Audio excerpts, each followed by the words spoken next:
Lecture du livre du prophète Osée. Ainsi parle le Seigneur. Oui, j'ai aimé Israël dès son enfance, et pour le faire sortir d'Égypte, j'ai appelé mon fils.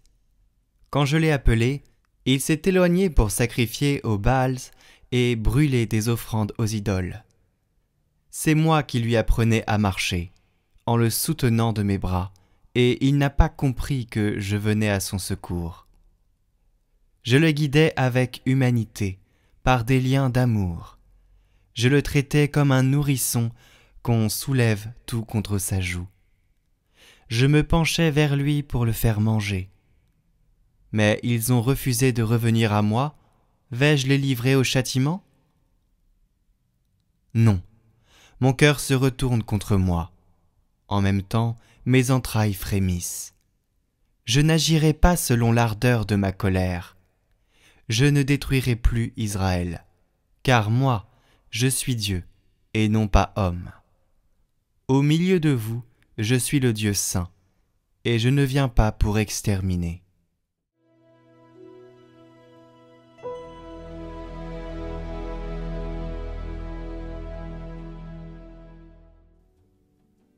Que ton visage s'éclaire et nous serons sauvés. Berger d'Israël, écoute, resplendis au-dessus des kéroubim. Réveille ta vaillance et viens nous sauver. Du haut des cieux, regarde et vois. Visite cette vigne, protège-la. Celle qu'a plantée ta main puissante, le rejeton qui te doit sa force. Que ton visage s'éclaire et nous serons sauvés.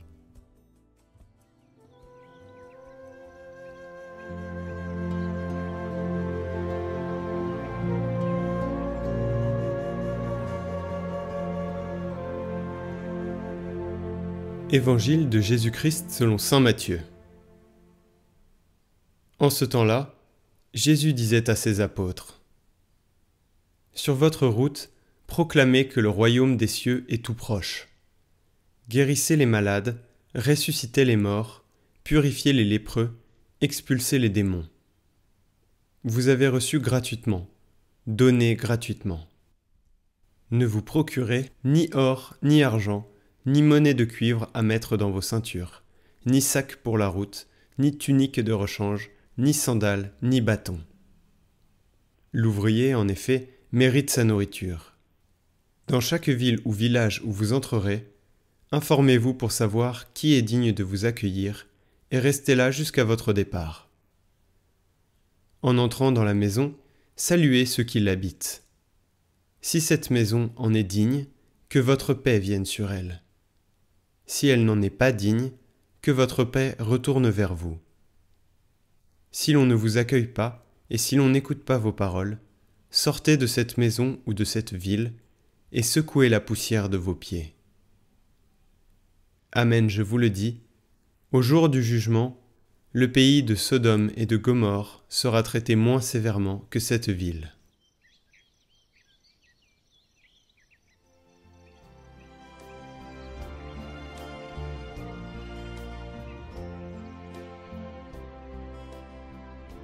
Commentaire de saint Éphrem. Si cette maison en est digne, que votre paix vienne sur elle.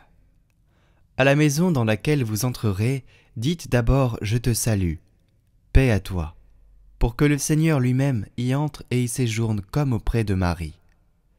Cette salutation est le mystère de la foi qui rayonne dans le monde. Par elle, la haine est étouffée, la guerre arrêtée, et les hommes se reconnaissent mutuellement. L'effet de cette salutation était caché par un voile, malgré la préfiguration du mystère de la résurrection qui survient chaque fois que la lumière se lève et que l'aurore chasse la nuit.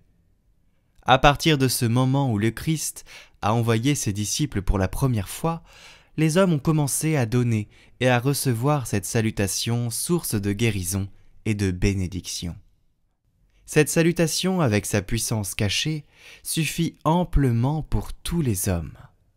C'est pourquoi notre Seigneur l'a envoyée avec ses disciples en avant-coureurs pour qu'elle réalise la paix, et que portée par la voix des apôtres, ses envoyés, elle prépare le chemin devant eux.